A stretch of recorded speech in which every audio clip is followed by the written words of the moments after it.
জামানে জাহিলিয়াতের মধ্যে প্রথা ছিল যে তালাক দিলে তালাককে তারা ভেঙে অর্থাৎ দ্বিতীয় বিয়ে করে আবার স্ত্রীকে রাখত, কিন্তু জিহার করলে দ্বিতীয়বার সেই স্ত্রী তার জন্য জায়েজ হতো না, ডাইরেক্ট হারাম হয়ে যেত। কোনো লোক যদি জিহার করত নিজের স্ত্রীর সাথে, তার স্ত্রী সারা জিন্দিগির জন্য হারাম হয়ে যেত, তার জন্য আর কোনো রাস্তা ছিল না। এটা ইসলামের আগের আর কি প্রথা। জিহার জিনিসটা কি? নিজের স্ত্রীকে নিজের মা অথবা বোনের সাথে তুলনা করে দেওয়া। নিজের স্ত্রীকে কার সাথে? নিজের বোন। বলে না তুমি আমার মায়ের মতো, তুমি আমার বোনের মতো, এরকম বললে জামানে জাহিলিয়াতের প্রথা ছিল এটা, যে সারা জিন্দিগির জন্য এটা তার উপরে হারাম হয়ে যাবে, সেটা তার স্ত্রী আর থাকবে না, পরিপূর্ণ হারাম হয়ে যেত। ইসলাম এই প্রথাটাকে শেষ করেছে। কি করেছে না, এটা শেষ করে দিয়ে যে তুমি যে কথাটা বলেছো এটা তো বড় গুনাহগারের কথা, ওই জন্য তওবা করো, আল্লাহ তাআলা মাফ করনেওয়ালা, তোমাকে মাফ করে দেবে। দ্বিতীয়, নিজের স্ত্রীর কাছে ফেরত যাওয়াতে যদি আবার দ্বিতীয়বার তাকে নিতে চাও, তার জন্য কিছু একটা কাফফারা দিতে হবে, একটা কাফফারা নির্দিষ্ট করেছে। তো খওলা বিনতে সালাবা এমন সাহাবিয়া ছিলেন যেনার সাথেও এই অবস্থা পেশ আছে যে ওনার স্বামী আউস বিনতে সামিত ওনাকে এরকম শব্দ বলে যায় যে তুমি আমার মায়ের পিঠের মতো, যেমন আমার মায়ের পিঠ যেমন আমার উপরে হারাম, তুমি আমার উপরে হারাম, কোনো কথা কাটাকাটিতে বলে দেয়। তো খওলা বিনতে সালাবার মাথা গরম, আমি সারা জিন্দিগি আপনার সাথে সে কাটালাম, শেষ সময়ে আমাকে এমন বলে দিলেন, আমার কি হবে, আমার ছেলেপুলের কি হবে? তো আল্লাহ রসুলের কাছে যাই, তো সূরা মুজাদালা অবতীর্ণ হয়। এই সাহাবিয়াকে সমস্ত সাহাবারা খুব সম্মানের চোখে দেখতেন, যে এনার জন্য আমাদের কাছে একটা হুকুম এসছে, ইনার জন্য আল্লাহ তাআলা কি করেছেন, যে আল্লাহ তাআলা ইনার কথা বলেছে, কদ সামিআ আল্লাহ, আল্লাহ তাআলা ওই নারীর কথা শুনেছে যে আল্লাহ রসুলের কাছে গিয়ে বাদানুবাদ করেছে তার স্বামীর ব্যাপারে। তো সাহাবারা খুব সম্মান করতেন যে সত্যি এই মেয়ে এমন একটা মেয়ে যার কথা আল্লাহ তাআলা বলেছে, আমি উপর থেকে তোমার কথা শুনছিলাম সব। তো হযরত উমর রাদিয়াল্লাহু আনহু একবার ওনার শাসনকালে উনি রাস্তা দিয়ে যাচ্ছিলেন দলবল নিয়েই, তো সামনে এসে খাওলা দাঁড়িয়ে যায়। তো হযরত উমর রাদিয়াল্লাহু আনহু পুরো কাফেলাকে দাঁড় করিয়ে হযরত খাওলার সাথে কথা বলছেন। কথা বলা শেষ হতে তারপরে উনি যখন বিদায় নিলেন, তারপরে হযরত উমর আবার সফর শুরু করলেন। তো সাহাবারা বললেন যে আপনি একটা মেয়ের জন্য এত বড় কাফেলা, এত লোক রয়েছে পিছনে, সবাইকে দাঁড় করিয়ে দিলেন একটা মেয়ের কথা শোনার জন্যে? তো হযরত উমর রাদিয়াল্লাহু আনহু বলছেন যে এমন একটা মেয়ে যার কথা আল্লাহ তাআলা শুনেছে, আমি কি করে তার কথা বাদ দিতে পারি? সে যদি আজকে আমাকে সারা রাত এখানে যদি আমার সাথে কথা বলতো দাঁড়িয়ে, তো আমি এখানে দাঁড়িয়ে থাকতাম আর আমি তার সব কথা শুনতাম, হিলতাম না এখান থেকে। তো সাহাবারা এইভাবে খাওলার সম্মান করত। তো যাই হোক, এই মেয়েটা খুব সেই সময়ে সাহাবাদের সময় এবং সত্যিকারেরই খুব মর্যাদাশীল মেয়ে ছিল। যাই হোক, তো শানে নুজুল হচ্ছে এটা যে হযরত খাওলা বিনতে সালাবা এনার স্বামী একটু বয়স্ক ছিল, দুজনেরই বয়স হয়ে গেছে। বয়সকালীন কি হয়, মাঝে মধ্যে মেজাজ খিটখিটে হয়ে যায়, আর কোনো কথা কাটাকাটিতে এনার স্বামী এনাকে আন্তি আলাইয়া কা জাহরি উম্মি বলে দিয়েছে, যে তুমি আমার মায়ের পিঠের মতো বলে দিতে ইনি এবার তারপরে যখন আবার স্বামী স্ত্রী একে অপরকে স্পর্শ করতে গেছে, তখন বলেছে না, তুমি তো আমাকে এইরকম শব্দ বলেছো, আগে আমি আল্লাহর রসুলের কাছে জানবো কি হবে না হবে, তারপরে তোমার কাছে আসবো। তো বলতে তিনি আল্লাহর রসুলের কাছে গেছে আর শুনিয়েছে কান্নাকাটি করে যে আমার এই বয়স, আমি নিজের সমস্ত সময়টা ওনার সাথে কাটালাম, শেষ জিন্দিগিতে এসে আমার স্বামী আমার সাথে এমন করলো, আমি এখন কি করব, আমার ছেলেদের ভরণ পোষণের অবস্থা কি হবে, আমার কি হবে? হ্যাঁ, তারপরে বলতে আল্লাহ রসুল বলছে, কই আমার কাছে এখন তো এরকম কোনো হুকুম নাই, কেন জামানায় জাহিলিয়াতের প্রথা ছিল স্ত্রী হারাম হয়ে যাবে। তো উনি বলছে এখন তো এইরকমই অবস্থা আছে, আমার কাছে নতুন কোনো হুকুম আসে নাই। উনি বলে সব বিষয়ে আপনার কাছে ওহী চলে আসে, আর আমার বিষয়টাই ওহী আসছে না, মানে দুঃখ প্রকাশ। তারপর উনি বলে আমি আল্লাহকেই ফরিয়াদ করব। তো আল্লাহর কাছে ফরিয়াদ করছেন, করার পরে সত্যি সত্যি সেই সময় এই আয়াত অবতীর্ণ হয়, কদ সামিআ আল্লাহু কাওলাল্লাতি, যে আল্লাহ তাআলা শুনে নিয়েছে ওই মহিলার কথা, তুজাদিলুকা ফি যাওজিহা, যে নিজের স্বামীর ব্যাপারে বাদানুবাদ করছে আল্লাহর রাসূলের সাথে, ওয়া তাশতাকি ইলাল্লাহ, আর আল্লাহর কাছে ফরিয়াদ করছে। পুরো এই কথাটা আল্লাহ বললেন ওই মেয়ের, তো মর্যাদা কত ওই মেয়েটার, যে তার কথাও শুনেছে আর তার কথার উত্তর আল্লাহ দিচ্ছে, ওয়াল্লাহু ইয়াসমাউ তাহাউরাকুমা, আর আল্লাহ তাআলা তাদের এই কথোপকথন পরিপূর্ণ শুনেছে।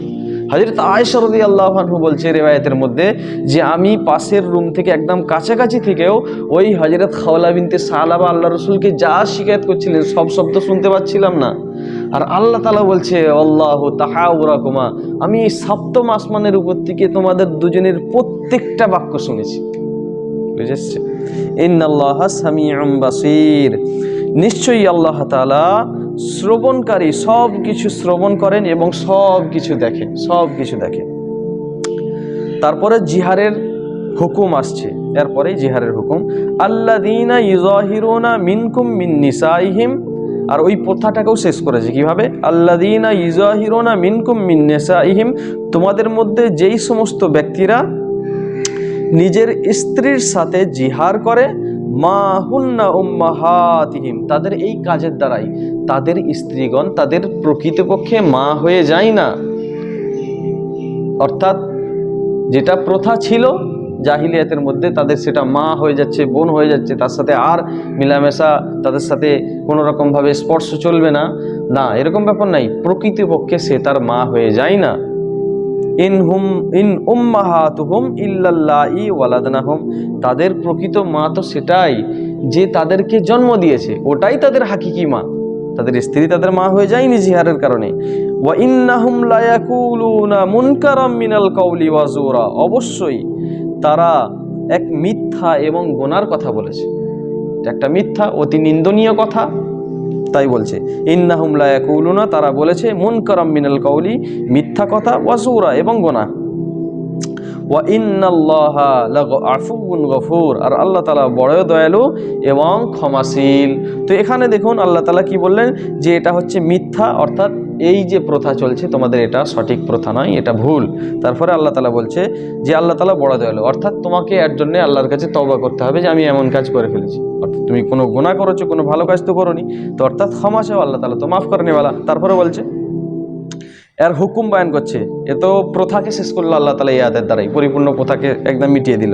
তারপরে আল্লাহ তাআলা হুকুম বলছে ওয়াল্লাযীনা ইউযাহিরুনা মিন নিসাইহিম, ওই সমস্ত ব্যক্তি যারা নিজের স্ত্রীর সাথে জিহার করেছে সুম্মা ইয়াউদুনা লিমা ক্বালু, আর যা বলেছে তা থেকে সেটা প্রত্যাহার করে নিতে চাই, তাদের জন্য কি ফাতাহরিরু রাকাবাতিম মিন ক্বাবলি আন ইয়াতামাসসা, নিজের স্ত্রীকে স্পর্শ করার আগে আগে তার কর্তব্য একটা গোলাম আজাদ করতে হবে। তাকে কি করতে হবে, যদি স্ত্রীর কাছে আবার যেতে চাই, গোলাম আজাদ করতে হবে। যালিকুম তুআযুনা বিহি, এই হুকুমের দ্বারাই তোমাদেরকে নসিহত করা হচ্ছে।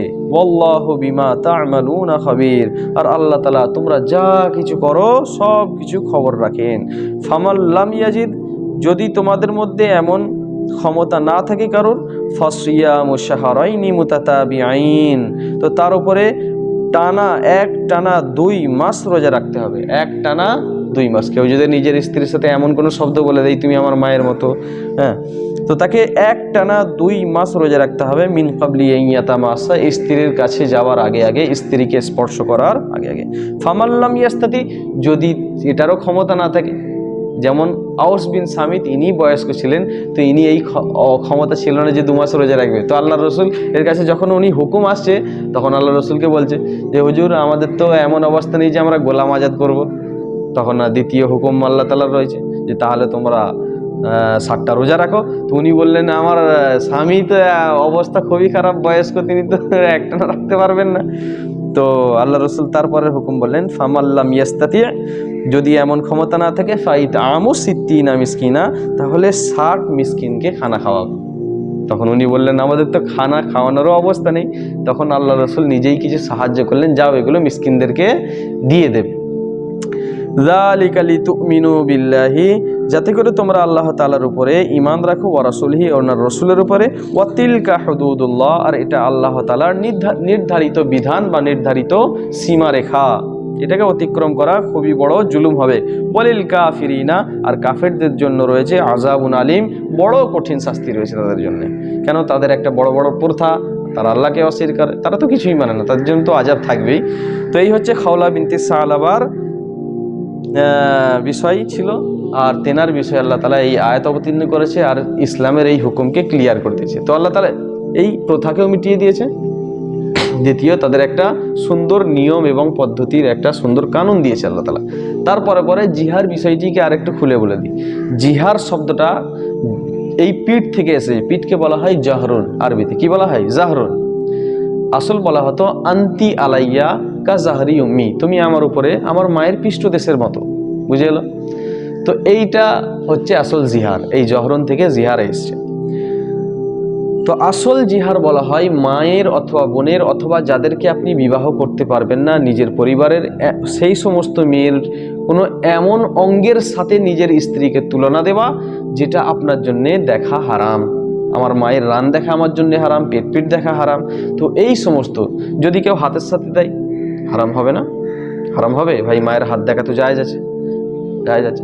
এমন কোনো অঙ্গর সাথে নিজের স্ত্রীকে তুলনা দেওয়া যেটা আমার জন্য, আপনার জন্য, নিজের মায়ের বা বোনের সেই অঙ্গগুলো দেখা আমার জন্য হারাম, সেই সমস্ত অঙ্গের সাথে তুলনা দিয়ে কথা বললে সেটা জিহার হবে। তো জিহার হলে এটা আল্লাহ তাআলার হুকুম ছিল যে কি করতে হবে, এই হচ্ছে পদ্ধতি। বুঝে এসে গেছে? ইন্নাল্লাযীনা ইউহাদ্দুনাল্লাহা ওয়া রাসূলাহু কুবিতু কামা কুবিতাল্লাযীনা মিন ক্বাবলিহিম ওয়া ক্বাদ আনজালনা আয়াতিন বায়্যিনাত ওয়ালিল কাফিরিনা আযাবুম মুহিন। অবশ্যই ওই সমস্ত ব্যক্তি যারা আল্লাহ এবং রসুলের বিরুদ্ধাচারণ করে, বিরোধিতা করে, কুবিতু তারা লাঞ্ছিত হবে, কামা কুবিতাল্লাযীনা মিন ক্বাবলিহিম যেমনভাবে পূর্বের লোকেরা লাঞ্ছিত হয়েছে, ওয়াকাদ আনজালনা আয়াতিন বায়্যিনাত আর অবশ্যই আমি পরিষ্কার বাণীসমূহ, আয়াতসমূহ অবতীর্ণ করেছি, ওয়ালিল কাফিরিনা আযাবুম মুহিন এবং কাফেরদের জন্য রয়েছে লাঞ্ছনাকারী শাস্তি। ইয়াউমা ইয়াবআসুহুমুল্লাহু জামিআ, যেদিন আল্লাহ তাআলা সকলকে একত্রিত করবেন, ফায়ুনাব্বিউহুম বিমা আমিলু এবং তাদেরকে অবগত করে দেবেন ওই সমস্ত আমলের বিষয়ে যেগুলো তারা করেছে। আহসাহুল্লাহু, আল্লাহ সমস্ত কিছু হিসাব রেখেছেন, ওয়া নাসুহু কিন্তু তারা ভুলে গেছে। আল্লাহ সব কিছু হিসাব রেখেছেন আর তারা ভুলে গেছে।